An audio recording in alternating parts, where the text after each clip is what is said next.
In the modern world, everyone is exposed to a mixture of chemical compounds daily, from household toxicants to ambient air pollution to food based toxicant exposures.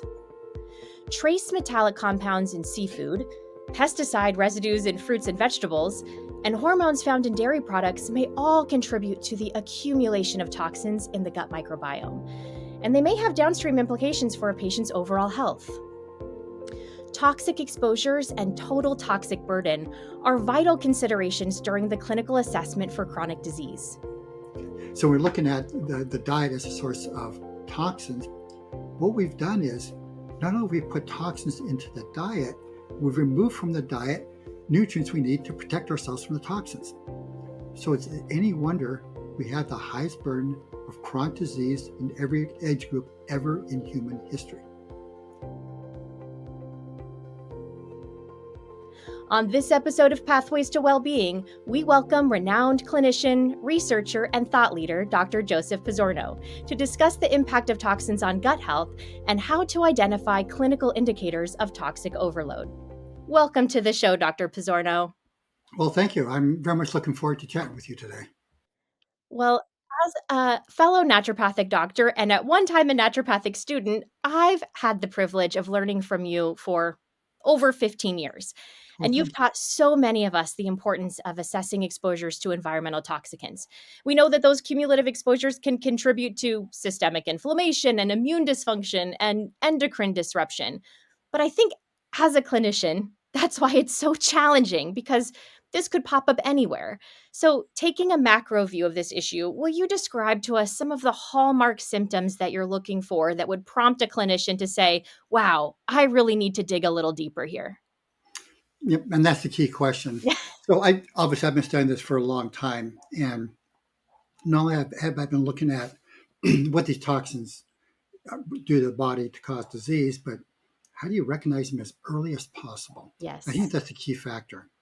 So when I think about that, it turns out there's kind of three different ways for clinicians to look at toxins, because our population varies quite a lot in terms of their susceptibility to toxins. So one group I talk about are what I call the yellow canaries. So this is a small portion of the population, maybe 5%, who are way more susceptible to environmental toxins than everybody else. So in many ways, the environmental medicine community has focused on those people because they're so seriously damaged, and for good reason. So as I was working with the environmental medicine community, I started realizing, wait a minute, well, we have these people who are clearly highly damaged by the toxins. There's a lot more people being damaged by toxins. As a matter of fact, we now suffer the highest burden of chronic disease in every age group ever in human history. We now suffer from diabetes. When I was in naturopathic medical school half a century ago, diabetes affected about 1% of the population.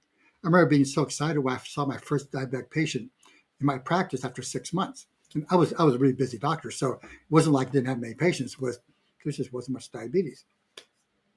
Now, the latest numbers is that 15% of adults in the United States have diabetes already, and one half of people are projected to get diabetes because one half of people are already insulin insensitive.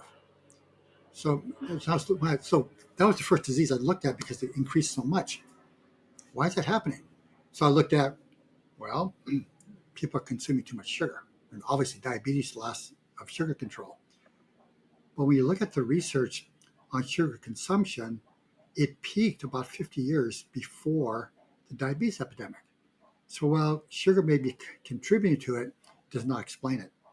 And then you look at the research on obesity. Anyway, obese people, way more diabetes. But then I remember a lecture I heard from Jeff when he was still doing his monthly functional medicine updates, and I wish he still was, but not anymore. He interviewed a researcher out of South Korea by the name of Ducky Lee, and she showed that obese people at the bottom 20% of body load of environmental toxins have no increased incidence of diabetes. So everybody who's obese gets diabetes unless their body's not full of chemicals. And what are the researchers calling these chemicals? They're calling them diabetogens and obesogens. So then when I started looking at the research on environmental toxins and diabetes, all these toxins, as toxin goes up, so does diabetes. Toxin after toxin after toxin induces diabetes. So that even gets to, well, what's a clinician going to do? So number one, you got those people who are um, the L canaries. You got people who have chronic diseases that are associated with environmental toxins like diabetes. And then you got the third category where the disease hasn't shown up yet, but early symptoms are starting to show up. And the problem with so many of these environmental toxins is that when you look at the research and you look at the correlation between the dosage and the disease, up until about the age of 45, there are very few correlations. Because up to about the age of 45, our body's able to adapt to the toxins. But the problem is we are still getting damage to our DNA. And while we're able to get rid of many of the toxins, there's two kinds of toxins. You got the toxins which you think by metals, chemicals, but a better way of looking at it is persistent versus non-persistent. So non-persistent toxins, the body's actually able to get rid of, and they get rid of the body within a few days, get out of the body within a few days. But the persistent toxins, some of them take months to years to even decades to get out of the body. So what's happening is even though they're not being highly symptomatic, although there's some symptoms that we'll talk about in a moment, the damage is accumulating and the byload of the toxins is accumulating. And about age 45, now it all blows up and now you start seeing all this disease. So the question is, what are the earliest symptoms of toxicity? So number one, I say to people, why wait for symptoms? Wait for disease. Stop the toxins. Stop being exposed to the toxins. But we're looking at the symptoms. In general, the first ones that are affected is the immune system. Not surprising because, as you know, the immune system cells turn over very, very fast. So if there's a nutritional deficiency or a toxin in the body, they're damaged first. We start seeing increased susceptibility to infections and inexplicably, or not inexplicably, but might say illogically, increased autoimmune disease as well. So what's happened is not only is the immune system not working as well as it should, it starts making a lot more mistakes. That's the early signs. Second early signs is neurological. So there are a number of tests you can run online that will test for neurological function. One of the first things that goes down is you start losing some neurological function without realizing it because we have a lot of reserve capacity, but that reserve capacity is going down. And the third area that is most common is endocrine disruption. Okay. And so you have a woman who's normally 28-day cycle, just like it's normal for centuries. All of a sudden, the cycle is varying a bunch. I mean, what's going on here? And along with that endocrine dysfunction, you then start seeing fatigue as well. But again, realize you don't start seeing those things until there's enough damage to start the body starts showing symptoms. Now, there's one final one I'm going to bring up, and it's with a little bit of trepidation because I just dug it up. Now, when I'm lecturing to doctors literally all over the world about environmental toxins, the worst toxin by far is arsenic, without question. And it turns out there's an early sign of arsenic toxicity, and that is slight hyperkeratosis. So when people have people rub their hands together, if they're at all rough, people think, oh, I need more oil or I need lotion. Actually, it's one of the very first signs of arsenic toxicity. Okay, so long answer to your short question. It's very helpful, though. My clinician brain is latching on to all of this. I Good. wanna zone in on the autoimmunity piece because I think a lot of us I'm in primary care, a lot of primary care docs listening will see quite a lot of autoimmunity. So let me give you an example. Let's say we have someone who, um, we do their workup and they have thyroid antibodies. We do some investigation. We find there's environmental exposures. We work to reduce those exposures, work to help them with their biotransformation.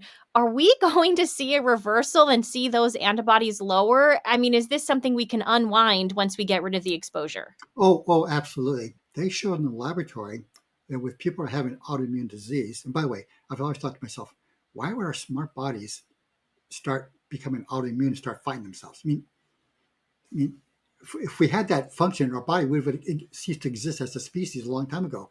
Why all of a sudden are we seeing all this autoimmune disease? Because as you know, diseases which were rare 50 years ago are now really common around autoimmune disease. They showed in the laboratory the body having autoimmune disease is not reacting to normal tissues. It's reacting to normal tissues that have become abnormal because metals and chemicals from the environment have bound to the normal tissues, to the enzymes and such, and they're now abnormal and not working properly. So our smart body just said, well, okay, let's get rid of that stuff. But the problem is, since we're not stopping the toxic exposure, the body can't get rid of it because we just keep producing more and more of these abnormal tissues in the body. So the body keeps on trying to get rid of them. Now, at some point, the regulating mechanisms start to break down. Now we start getting broader autoimmune reactions where even normal tissues are starting to get affected. But it's not because the body made a mistake and started going after normal tissue, because the normal tissues got wrecked with all the environmental toxins. Indeed. I would love your advice on discovering the sources of exposure because I find this to be really challenging to Yes. pinpoint where the exposures are coming from. Do we have to know where it's coming from in order to treat it? Or sometimes is it really like, no one can figure this out, but let's do our best to support your body regardless? Excellent question. So that's one of the arguments that Dr. Walter Crinan and I had when we were co-authoring our textbook, Clinical Environmental Medicine. He said very clearly, well, an elevated toxin doesn't mean anything unless you know where it's coming from and you know what toxicities happen in the body. My thought was, I don't care where it's coming from other than to get rid of it. And I don't care whether it shows symptoms yet or not. If it's in the body, it's going to cause damage, period. I mean, that's what they do. They're poisons. So I've recognized that testing for every environmental toxin, while it's a really good idea, tends to be somewhat difficult to do and expensive. So there's some simple things we can do to see, well, is my patient toxic? I want to be clear, this works for about 90% of the people. But for people who are yellow canaries, this strategy does not work. And that is, I test them for a simple compound in the blood. It's an enzyme called GTTP. So in the past, GTTP, also known as GTT, was measured to determine if a person had hepatitis. Because it's an enzyme in the liver. When the liver is inflamed, it leaks into the blood. You measure in the blood, say, oh, the person has hepatitis. Now, it's been replaced with other enzymes that are more accurate because GTT was reacting to other things as well than just hepatitis. What was it reacting to? Well, you might ask yourself, well, what does GTT do in the liver? It recycles glutathione. Glutathione is our main way of protection against these environmental toxins, both by protection from oxidative damage, because virtually every environmental toxin increases oxidative damage. So you got to use glutathione to get rid of the oxidative damage, and of course, vitamin C and vitamin E and everything else. But our smart body is exposed to toxins. Let's get more glutathione, increase GTTP. So it increases proportion to the toxic load. So I find when I'm trying to assess patients for the toxic load and the response to my interventions, I monitor the GTTP. And if I'm going the right direction, it's going down. And if it's not going the right direction, if they're not getting rid of the toxins or new toxins have come in, or they say, well, I'm not going to use this health and beauty aid anymore because it's toxic, I'm use one instead. Sometimes it's more toxic. My wife just had that experience, okay? So I monitor it, make sure it goes down. And as it goes down, patients report feeling better. Another test you can run, and this one it looks like it works for everybody, including the yellow canaries, is to look at urinary 8-OHDG. So 8-HDG is basically a DNA breakdown product that shows up in the urine. So when our DNA gets damaged from toxins like arsenic, for example, our smart bodies repair the DNA as best they can. It's not perfect, but it's really good, okay? And then those damaged DNA pieces end up in the urine. So another way to monitor how well your patient is doing is measure their 8-HDG. And by the way, doctor's data runs it. Another number of labs do as well. Doctor's data's run it because I asked them to. And so you'll see 8-HDG goes down as the toxic load goes down. Okay, so that's kind of the least expensive way to do it. The disadvantage is, while it tells you the person's toxic, it doesn't tell what the toxin is. So you want to find what toxins people have. The best method we have, of course, is a tissue biopsy. So I want to know if my patient is suffering from mercury toxicity, because brain dysfunction is the first thing you see with mercury toxicity. Well, the best thing to do is put a needle in a person's head and get some brain matter and see how much mercury is there. Patients don't want to do that, okay, for good reason. So we have to use indirect measures. So the next best measure is going to be blood. Blood turns out to be pretty inconvenient. So most measures are done in urine. The problem with the urine is you're measuring what the body's getting rid of, and many times you're actually measuring the breakdown products, not the actual toxin itself. Nonetheless, it's what's most readily available and most cost effective. So I work with doctors' data to look at urinary metals, including arsenic. Arsenic's not technically a metal, but with arsenic, I go for them for the toxins in the urine. And then I work with Mosaic Laboratory for the chemical toxins. And the reason I work with Mosaic is, number one, I did a consulting relationship with them about a year ago. I told them what tests to run. So they're running a bunch of the tests I want them to run. That's why I'm recommending them. So then you get the what's in the urine, and you're going to be surprised, folks. You'll be surprised how much toxicity you find in your patients even before they show symptoms. Mm, so many follow-up questions I have. So let's say you do the testing. You couldn't figure out where the exposure was coming from, but you did some testing. And let's say you did a panel looking at all these different chemicals and you saw what they were exposed to. Can you do reverse investigation and say, okay, now we see your, shampoo had all of these chemicals. Let's remove that. Yeah, so if you then look at the particular toxin and you say, okay, well, here's where they come from, you just work your way through the list. So, for Yep. example, somebody's high in mercury, first thing you check is, well, how much fish are you eating? How many silver fillings do you have in your mouth? Now, Mhm. younger people like yourself, they're not using mercury fillings anymore. But most people don't realize that the so-called silver fillings are actually 55% mercury, and for every filling, it leaks into the body 1 microgram per day. I say, well, 1 microgram is not very much. Well, if you have 10 fillings, that's 10 micrograms per day. And guess what? That's where you get the threshold for all this disease. Okay. So anyway, okay, mercury, well, fish, fillings, those are your first ones for sure. Arsenic. Well, first you got to check for water. Most people don't realize that 10% of the public water supplies in the United States have arsenic levels above the WHO identified threshold for increased disease. And by the way, the WHO threshold is too high as far as I'm concerned, but that's the threshold. And half the public water supplies in the United States have not reported their arsenic levels. It's a $50 test. Why haven't they reported their arsenic? You can get paranoid if you want. Now, you might say, well, I'm on a private well. Folks, if you're on a private well, you've got to test your arsenic levels because many private wells in the United States have arsenic levels higher than what is found in India and Bangladesh, where everybody knows arsenic toxicity is huge in India and Bangladesh. Well, guess what? Look in Maine and here in Washington State, where I live, there are some areas in Washington State that are just as bad as the worst places in Bangladesh. So, got to check water. And then when looking at arsenic, next area is chicken. Now, I had thought that when the FDA, USDA said, okay, you can't do this anymore, you can't keep giving arsenical compounds to chickens, that the arsenic levels in chicken would go down.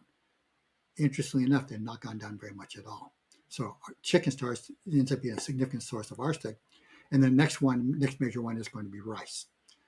And with rice, basically, if there's arsenic in the water where the rice is being grown, the rice very efficiently picks up the arsenic. Anyway, toxin by toxin, you can start looking at them. For example, it's cadmium. It's almost always a smoker.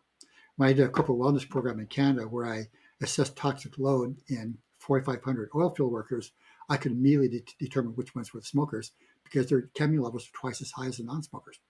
It was so very, very obvious. Wow. So if we do some labs on our patient, maybe they have multi-system dysfunction and we're thinking that there's an environmental exposure component. What if it comes back their GGTP is normal, their AST and ALT look good? Can we reasonably assume that they are handling their environmental exposures well, or we should still go looking even though those labs were normal? Yeah, so unfortunately, I don't have a good handle on this, so I can't give enough advice. But I think between 5 and 10% of people, they're in the ill canary category. They don't upregulate GT. They don't have the genetics to upregulate I GTT when see. they're exposed to toxins. So exposed to toxins, rather than glutathione going up, protect them, doesn't to get more damage. So if you get somebody where you've got an exposure and you think there's some symptoms, I don't care what the GTT says. Get rid of the toxins. Mhm. Yep. That makes sense. But Uh, check the urinary 8-OHDG. That's that's going to show up. okay, that'll show up reasonably. All right. So you mentioned that different people have different levels of sensitivity and susceptibility. Yes. And I want to bring this conversation into the health of the gut because of course we love to talk about what's going on in the gut and I'm wondering if the health and the diversity and the resiliency of our gut microbiome plays into our susceptibility to environmental exposures. And to say this another way, if someone has a really strong microbiome, are they less likely to be affected by these exposures that are inevitable? Or is that just wishful thinking on my end? Okay. So this is a common question I get. Well, how do the toxins damage the gut microbiome? And so I started looking. Every toxin I looked at changed the microbiome in unhealthy ways. So I could, after I saw enough studies, I said, oh, I don't even care about that anymore. It's the toxin. Now, having said that, though, it turns out a healthy gut is better at protecting us from arsenic. And the one area I looked at turns out to be arsenic. So, probably not surprising, since as a species, we're exposed to arsenic. The half-life of arsenic in a human who's able to produce adequate methylation, and we'll talk about that in a second, the half-life is only 2 to 4 days. So stop exposure, arsenic all goes away. As we're evolving as species, we drink water, it had arsenic in it. We ate fish, it had arsenic in it. Okay, we got good to get rid of it. But we have some pretty significant problems here. So as I was looking at the gut microbiome, I found that there are some species in the gut, particularly lactobacilli and bifidobacteria, that detoxify arsenic in the gut. Okay, one thing that's interesting. The old-time naturopathic adage, I hope you were taught this as a student, disease begins in the gut. I Oh, mean, I yeah. was taught that as a student 50 years ago. And it turns out that's true. Something like arsenic, if you've been taking a bunch of antibiotics and you lost all your good, healthy lactobacilli and bifidobacteria, guess what? You can't detoxify arsenic as well. So now I have not gone any further with any other toxins. Just when I saw that, I said, okay, very clear. You've got to improve the, not only get rid of the toxins, but something we naturopaths learn so much about. You got to restore a healthy gut. Got to restore healthy gut. Well, if it comforts you, I'll have you know I did learn that in Oh, school, good, so the tradition still persists. good. You mentioned a methylation component, and I don't want to forget to loop back to that. I think a lot of our listeners will be really interested to hear what you have to Very say. important. So it turns out the way we get rid of arsenic is through a two-step methylation process. Kind of some ways similar to what we do in the liver with phase 1 and phase 2. So we basically methylate the arsenic, and we produce in first stage something called MMA, which is methyl monomethyl arsenous acid. Okay, but MMA for short. Monomethyl arsenic is easier to say. Okay. Interestingly enough, it's 8 times as toxic as elemental arsenic. We then do a second methylation to produce something called DMA for dimethyl arsenic acid. Probably have it backwards, but anyway, dimethyl arsenic for short, which is 400 times less toxic than elemental arsenic. So, as long as a person has adequate methylation, that system is running. But how about a person with high levels of homocysteine? They don't have the methylation groups. And you look at the arsenic toxicity, and they have more arsenic toxicity. But there's another factor which is pretty significant. It turns out that there are some genetic variations in how fast people do the first step and how fast people do the second step. And some people do the first step really fast, about 20% of the population, and some people do the second stage very slow, about 5% of the population. So it turns out that about 1% of the population has both the fast version for phase 1, the first methylation, slow version for the second methylation, and guess what? They get way more toxic from arsenic.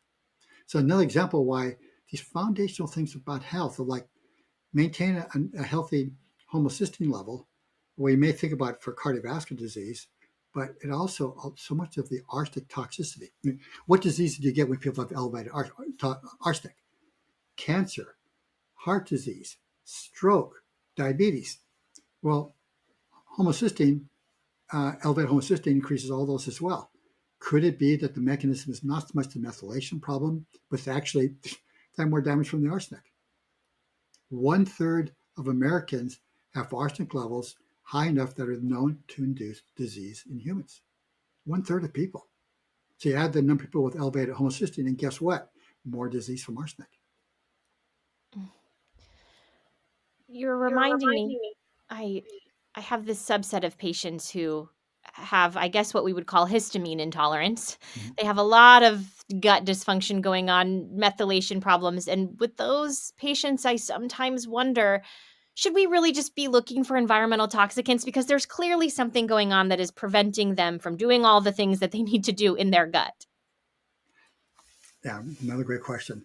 So I'm not in private practice anymore. But having said that, I still do some concierge medicine because people Mhm. still want my help, and family, friends, or Yeah. business associates. Okay, fine, I'll do what I can.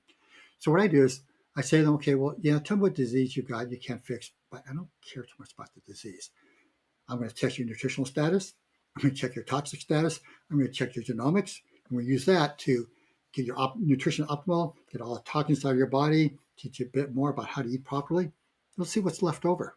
And so many times these difficult diseases where we don't know what the cure is, just help the body get better, and all those things start reversing themselves without us having to address them directly because we're supporting the health of the body. Right. I think many of us have had these patients where it's clear they need some nutritional support, and we offer that. We do Mhm. what we think is right. We give them the foods and the nutrition and perhaps the supplements that we think are right, and they're not getting better. Is there a connection between toxicant exposure and nutrient absorption in the gut? I mean, is this a Oh God, connection that we yes. can make? Oh, yes, yes, yes. There's a huge amount of research in the plant kingdom, and there's huge amount of research with humans. Let me start with the plants. I remember way back. This is 1977. I just graduated 2 years before, and I was in private practice, and I intentionally was only practicing 3 days a week. And now they were long days. And I was doing that for two reasons. Number one is I was doing natural childbirth, so I get called, off to do a home birth, so I had to leave some flexibility for that.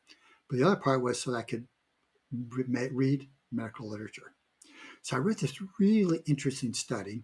They're looking at spinach plants, and they're asking this question: does the mineral content of the soil affect what's in the plants?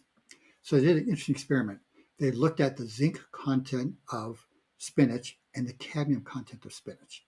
Then they grew the spinach with normal soil with plenty of zinc in it. Then they did with soil with not enough zinc in it. Then they put it soil with high levels of cadmium, and then high levels of cadmium with not enough zinc to see what would happen. It was very clear. If there's only zinc there, it absorbed the zinc very efficiently. If there's no zinc there, whatever cadmium is in the soil, it's going to absorb that if it can, because the zinc's not there. But if there's a lot of cadmium in the soil, it doesn't matter if there's zinc in there, it'll absorb the cadmium. So it turns out many of the nutrients we're looking at, when we look at the absorption sites in the gut, they are competed with by many of these environmental toxins. So as the metal in the environment go up, or in our food go up, our ability to absorb the nutrients, mineral goes down as well. But there's a bigger issue. And this is something I'm actually doing a lot of study right now around cancer. So, and if you're interested, by the way, you know, I'm the editor of a journal called IMCJ, or Integrated Medicine Clinicians Journal, and we're in PubMed. So I now have about 75 editorials in PubMed where I explore these various areas. So I've looked at toxins. I just finished my second editorial on arsenic. I've been looking at these things a lot. The environmental toxins being a problem. So I recommend that people look at this information.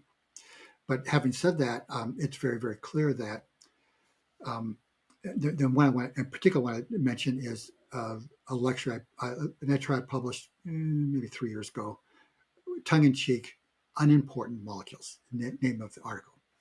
So what I did is I looked at and said, okay, when we're doing our nutrition research, when was most of the core nutrition research done? Done about 100 years ago. Now think back 100 years ago about our understanding of physiology, the laboratory equipment we had available to us. It was pretty limited. So pretty much all we're able to do is look at animals and try to remove things from their diet to figure out what makes them die.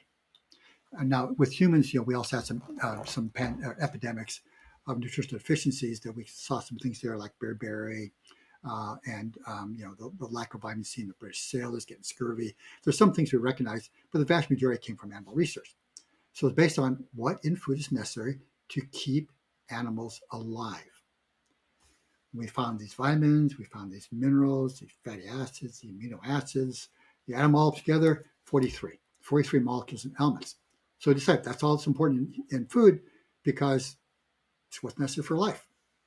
So when we started growing foods chemically rather than organically, as long as those 43 were maintained reasonably well, and they are maintained reasonably well in chemically grown foods, we thought, well, the food is just fine.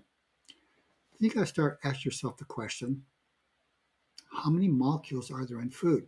We decided only 43 of them were important, molecules and elements. Well, how many are actually in food? 50,000. So we decided that 99.9% of the molecules in food were not important. Well, let's talk about those molecules. Have you heard about phytonutrients? and this latest miracle drink from this special fruit down in South America with has all these great molecules causing health. All these things are promoting people's health. These molecules should have been in the food supply to begin with. So going back to stuff like arsenic, for example. So that enzyme that detoxifies arsenic, guess what? Flavonoids in the diet make it work better. But the flavonoids aren't in the diet anymore. So now we're more toxic to arsenic because we're eating chemical grown foods. I've been looking right now at cancer, and it turns out that many of the mechanisms cancer depend upon for them to take over the mitochondria to distort the immune system. Under normal circumstances, we're protected from those functions by flavonoids and carotenoids in the diet. They're not in the diet anymore. Of toxins, what we've done is not only have we put toxins into the diet, we've removed from the diet nutrients we need to protect ourselves from the toxins. So it's any wonder we have the highest burden of chronic disease in every age group ever in human history. One of the fun parts about the work that I do is so many times I look at age-old naturopathic adages about what's necessary for people to be healthy. And time after time, they got it right. I mean, even though they didn't know how the high level of technology we have today, those forebears of our medicine were very good clinicians. They could see what was happening. And they found that people who ate real food and avoided toxins, whether intentional or accidental, they were healthier, pure and simple. Mhm. I'm just wondering, as we talk about how to help someone heal when they've had these environmental exposures, sometimes it's um, my clinician brain gets a little scared to push on these detox pathways in someone Yes, who yes, already yes. appears ill to me. Will you talk us through how do we look at their other organ systems, their skin, their kidneys, to help us determine who's the right Another great candidate to question. do a So detox I wrote the protocol? textbook of Walter for doctors, clinical environmental medicine. I wrote for consumers a book called The Toxin Solution. And I state right at the very front, going on a detox program before you've opened up your organs of elimination, what we naturopaths call the emunctories, before you open up the organs of elimination is really dumb. Because why stir things up if you can't get rid of them? So I say to people, first thing you got to do is you got to clean up your gut. Because not only you have to have the right bacteria in your gut to help detoxify things, but if your gut's unhealthy, it's producing all these chemicals that have to go to the liver and overloads the liver having to detoxify the stuff from the gut. It shouldn't have to detoxify. Clean up the gut first. Then we get the liver functioning properly. Okay. And then we work on the kidneys. Now, I've been doing this for decades. I only started doing the kidneys in the last 10 years because up until 10 years ago, I wasn't seeing much trouble with the kidneys. Now you got kidney dialysis centers all over the place because people's kidneys are failing because of number one, the high toxic load, but number two, the high drug load, prescription drugs. Many prescription drugs, particularly the non-steroidal anti-inflammatory drugs, are incredibly damaging to the kidneys. So then I had to develop a protocol. Well, how do you restore the kidneys? And by the way, it works. What I've come up with works. So once I've done all that, now we start doing detoxification. And the best, by the way, the first 2 weeks, I teach people how to avoid toxins. I mean, there's no point in opening up your emunctories to get rid of the toxins if you keep on putting toxins in. So we learn how to avoid toxins, prepare the body for detoxification, then I do detox. And my preference is by far saunas, sweating. Sweating is very effective at getting rid of every toxin I've looked at, with one exception, and it's a big one. And the interesting thing about this, not only are we able to get rid of toxins, but many toxins that are very, very hard to get out of the body, we can sweat out pretty effectively. So you may be wondering what toxins are not eliminated by sweating. The perfluorinates, the forever chemicals, the PFASs. Turns out they're not in the sweat.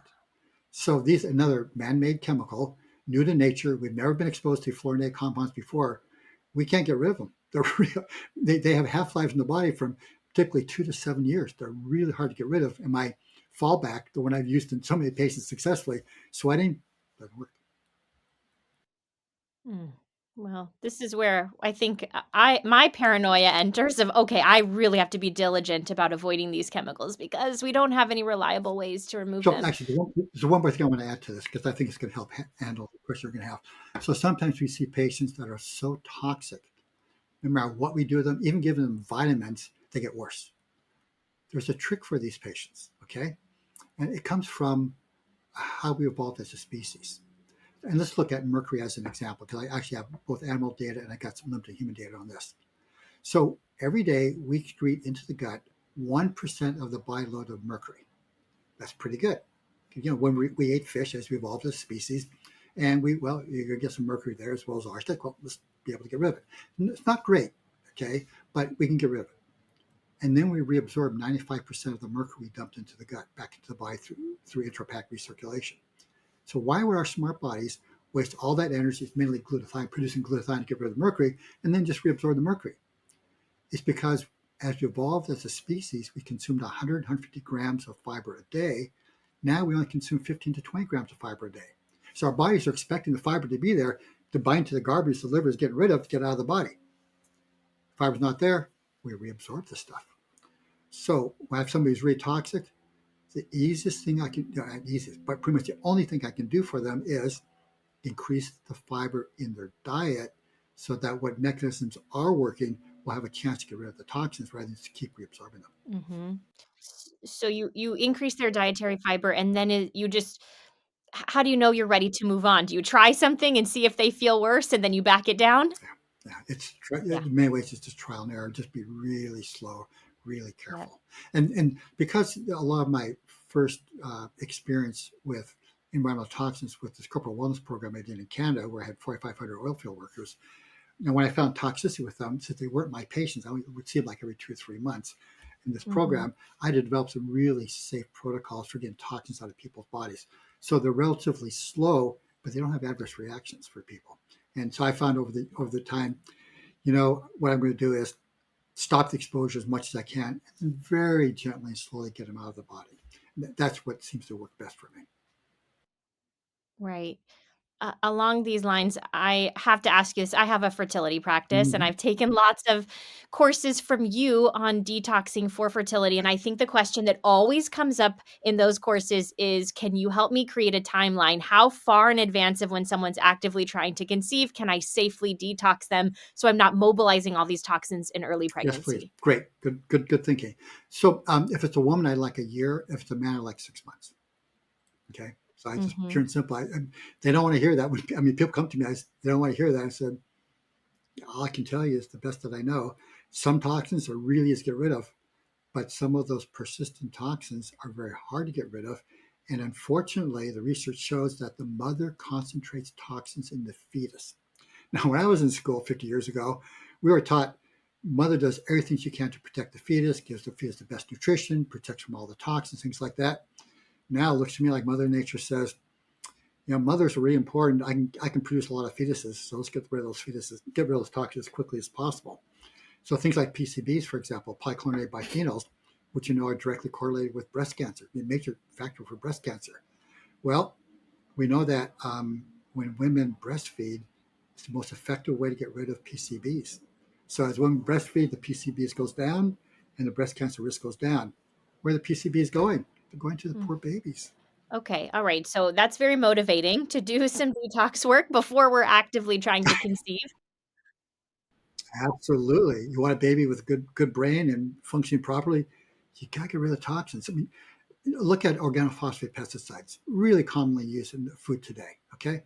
Well, you look at the IQ of children born to women, the top 10% organophosphate body load, compared to children born to women, the bottom 10% organophosphate body load. They have a 7-point drop in IQ in the women with the highest levels of organophosphates. 3 studies have shown it. One of the studies followed the kids for 7 years, and they never got the IQ back. So the baby's brains, the fetus's brain, can't develop properly if there's neurotoxins in the uterus, damaging the brains. Well, I think we are all taking a hard look at our lifestyle factors. And I wanted to ask you about um, you talk about determinants of health sometimes as active or passive. And will you give us some Yes, examples of how these yes. factors might increase our sensitivity or susceptibility to these exposures? And what should we be most aware of as we enter into our own detox protocols? Oh, thank you. I'm really glad you brought that question up. So, I served on Seattle King County Board of Health for 6 years. And it was a great experience because I got a chance to really understand public health measures. So we're not talking about active versus passive. We're talking about how much we can change people's behavior and how much can we Mm. change the environment so the behavior doesn't matter. Now, ultimately, you want both, but we can, independent of people's behavior, make them less toxic. So, for example, the water supplies. Too many of the public water supplies have too much toxins in them. So, a simple thing is decrease toxins in the water supply. You improve the health of the community without them having to make any kind of different change. Okay, um, teaching farmers how to grow food with higher nutrition in them and less toxins is a passive thing we can do because no change in the person's behavior. They just the food they're eating is now safer rather than what it is right now, which is pretty bad. I mean, just low nutrients, lots of toxins. So anyway, so the idea is with the passive, we do everything we can to make it um, the world safer for people without having to make choices. Now, having said that, the world is really, really toxic, so people have to be actively engaged in protecting themselves. Hmm. I'm glad you brought this topic up because I have a lot of patients who they start to feel scared to interact with the world. And we have to have this conversation about you have to breathe the air and drink water and eat food. So we'll do everything we can, the things that we can control to minimize those exposures. But wouldn't it be great if we had a world that wasn't so scary and full of toxins? Yes, and that's something my wife and I are extremely conscious of. Because number one is so many of our family and friends in our age group are dead, have major chronic disease, or they're done with life. And so we've said we don't want that to happen to ourselves. And as I've looked at this research on toxins, we realized we're being extremely careful about toxins. So what do? We only eat organic food at all possible, and I grow as much of our own food as I can. Now, that's a big time commitment, but our food that we grow ourselves is so much better than what's in the grocery store. I mean, obviously way better than chemical grown foods, but it's better than organic grown foods as well. And then we have a filter, and we filter all the water coming into the house. So not just drinking water, but the water we shower with or we bathe with is clean. And then we have a MERV 16 filter in our forced air heating system, and we run it 24/7, 365. So all the time we're cleaning the air in our environment as thoroughly as we can. And when people come into our house, we have them take off their shoes. So does this work? So I'll go back to one of the fun parts about being naturopathic doctors is we apply all this health information to ourselves as well. So when I first started getting into this, when I did this corporate wellness program in Canada about 15 years ago, I measured my GTTP. It was 27, and normal range is 10 to 50. I thought, well, 27 is fine. Then I started looking at the research on diabetes, and it turns out that GTT correlates with diabetes. So when a person gets a GTT of 40 and above, they have a 20-fold increased risk for diabetes. A GTT of 30 to 60, okay, in the normal range, eightfold increased incidence of diabetes. So I thought by 27, well, actually I have some increased risk for diabetes. So I started getting more and more careful. So I got down to 20. About 3 years later, I got down to 23. I tested again about 3 years ago. I got down to 17. And I just tested a couple of months ago, down to 15. My belief is optimal is about 15 to 20. So as I found that as we decreased our toxic load, our GTT went down and our health went up as well. So now we virtually never go out to eat because there's very few organic restaurants around. Basically, all foods are commerce. So it's been kind of a challenge for us because we just don't trust the environment very much anymore. Hmm. Do you think we could have a GGT that's too low? Is that possible? Yes. So again, some people don't upregulate GTT in proportion to toxic load, but I could not find much research. I did find some research that when it gets below about 10, you definitely start seeing some problems. Um, and I haven't fully worked through the genetics on that. So yes, it can be too low, but everybody get into 15 to 20. That's the That's safe the range. sweet spot.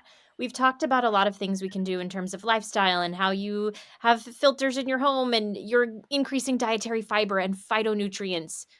You mentioned that there's a role of lactobacilli Taking in taking saunas. saunas. Should we be taking a probiotic to support our biotransformation? Yeah.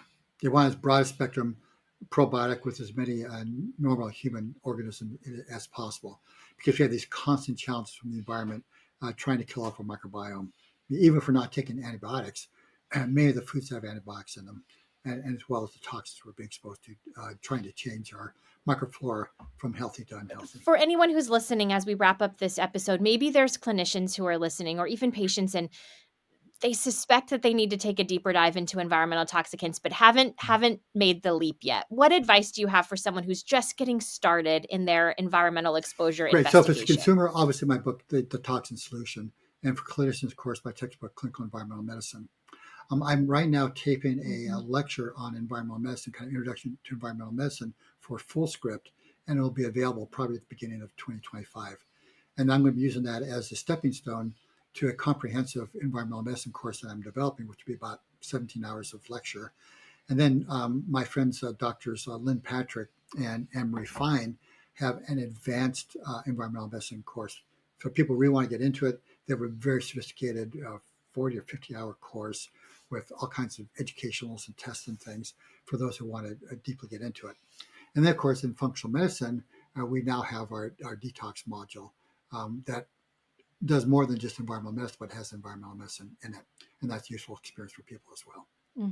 It seems like no matter your specialty, primary care, fertility, neurology, cardiometabolic health, having some baseline knowledge of environmental exposures is going Absolutely. to serve your Another patients age-old well. naturopathic adage: when in doubt, detoxify the liver, because that's where the action's happening.